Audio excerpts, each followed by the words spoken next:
I asked some of my non-religious friends a simple question: why don't you believe in God or Jesus Christ? Not to argue, not to change anyone's mind, but to understand where they are coming from.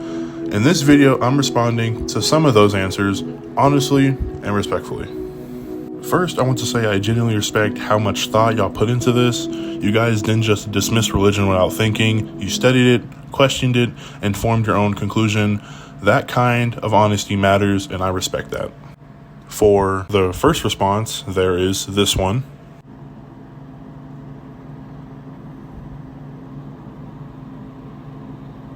And at any time, y'all guys can pause and read it if you want. But yeah, here we go.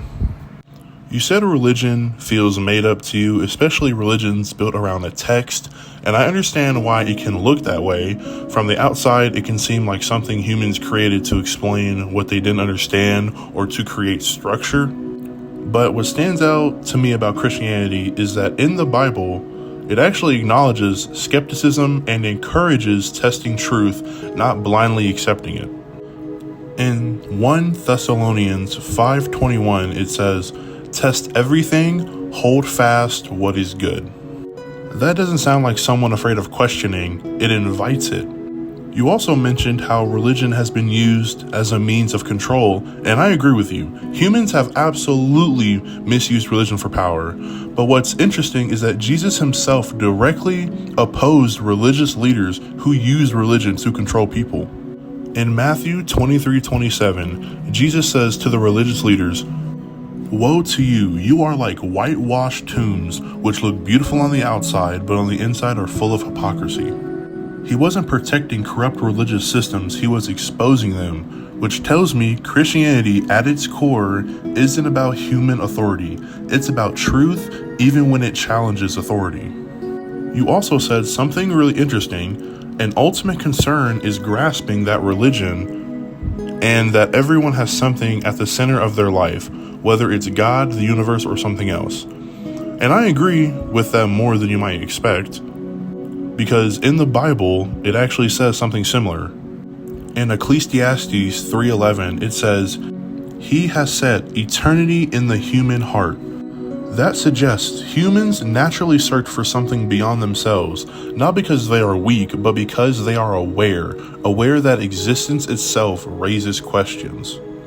You mentioned believing in the universe and that whatever is meant to be will be, and I think that idea reflects something real, the sense that life has direction and meaning. But for me, the question becomes, where does meaning come from? Because meaning usually implies intention, and intention implies mind, not randomness. John 1:1 says, "In the beginning was the Word, and the Word was with God, and the Word was God." This verse presents the idea that existence itself is rooted in intelligence rather than accident. And when it comes to forcing belief, I agree with you completely. Real faith can't be forced. Even Jesus didn't force people to follow him. In Revelation 3:20 it says, "Behold, I stand at the door and knock. If anyone hears my voice and opens the door, I will come." He knocks. He doesn't break the door down. Faith is presented as an invitation, not an obligation. For me, believing in Jesus isn't about rejecting science or logic. It's about recognizing that science explains how things work, but it doesn't fully explain why existence exists at all, or why humans seek meaning, morality, and purpose. Psalm 19:1 says, "The heavens declare the glory of God, the skies proclaim the work of his hands." To me, that doesn't contradict science, it complements it. It suggests that the order and complexity we observe point towards something intentional. I don't expect this to instantly change your mind, and that's not my goal at all. My goal is to simply explain that my belief isn't based on ignorance or blind acceptance.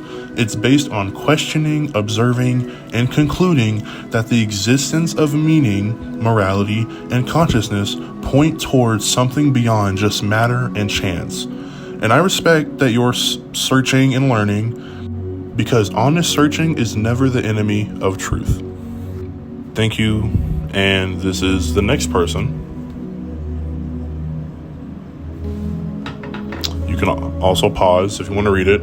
But my friend mentioned that she prefers a personal and subjective moral code. She feels better doing what she knows is right, rather than following the will of an object being. And honestly, she also leveled a heavy and fair critique against megachurches and leaders who get rich off believers. First, let's look at this idea of subjective morality. It sounds like the ultimate freedom, right? You define your own right and wrong, but there's a massive logical trap there. If morality is purely subjective, meaning it's just based on how we feel, then we lose the right to ever say something is actually wrong. If a person's subjective code allows them to be greedy or cruel and yours doesn't, you just have a difference of opinion, like preferring vanilla over chocolate. To truly call out injustice or greed, like the kind she hates in megachurches, you actually need an objective standard. You need a true north that exists outside your own feelings. Otherwise, your protest against bad people is just one preference against another. Next, she actually quoted Jesus to prove her point, mentioning that it's easier for a camel to go through the eye of the needle than for a rich man to enter the kingdom of God.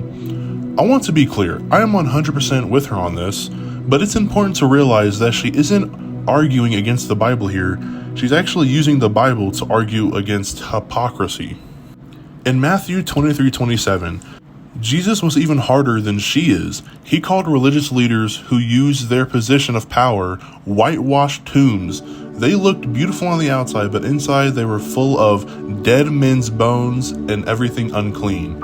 If you see a church system built on exploitation, you aren't seeing the will of God, you're seeing a violation of it. Finally, she said she'd feel better doing what she knows is right rather than following the will of an objective being. But in Christianity, the will of God isn't an arbitrary set of rules designed to take away your autonomy. It's more like the manual for a high-performance machine. If I tell you not to put water in your gas tank, I'm not controlling your car. I'm telling you how it was designed to run best. Following God isn't about being a slave to a cult. It's about aligning your life with the reality of how you were made.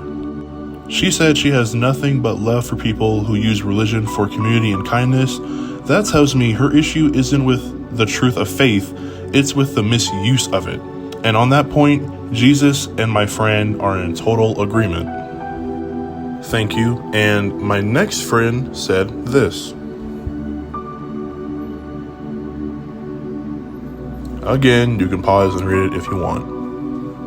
My next friend shared something that I think a lot of people who grew up in church can relate to. He said he never felt like he had a real belief. He was just going through the motions that were expected of him. Because of that, he sees religion as a coping mechanism, a way for people to handle their morality and manufacture their own meaning. And honestly, if religion is just a set of social expectations and rituals, I'd agree with him. That's not faith. That's just a performance. But what's interesting is that Jesus actually reserved his harshest words for people who were going through the motions. He called it legalism. Having the outward appearance of religion without the inward reality of a relationship. If you felt like you were just performing, you weren't experiencing the heart of the gospel. You were experiencing the... He also mentioned that he doesn't like the idea that salvation is tied to a specific faith. His view is that if there is a benevolent God, all you should have to do is live your life in a good way, and a good God wouldn't keep you out of the afterlife just because you were the wrong kind of Protestant. This sounds very fair and inclusive on the surface, but it actually creates a much heavier burden. If the entrance fee to the good place is being a good person, then the question becomes, how good is good enough? Who sets the bar? If I'm 51% good, am I in? What if I'm 49%? A good work system actually leaves everyone in a state of constant anxiety, never knowing if they've done enough to earn their spot. This is where the Christian message is actually much more radical and, believe it or not, more benevolent. Christianity is the only religion that says you can't be good enough. Romans 3:23 says, "For all have sinned and fall short of the glory of God." But it doesn't leave you there. The message isn't adhere to the specific denomination or be a perfect person. The message is that God saw we couldn't bridge the gap on our own, so he bridged it for us through Jesus. Salvation isn't a reward for being the right kind of Protestant or a good enough person. It's a gift offered to anyone who realizes they can't do it alone. So, to my friend's point, I don't believe God is a gatekeeper looking for a specific label. I believe he is a father looking for a relationship. Faith isn't a coping mechanism to give ourselves meaning. It's a response to a God who already gave us meaning by coming to find us when we weren't just going through the motions.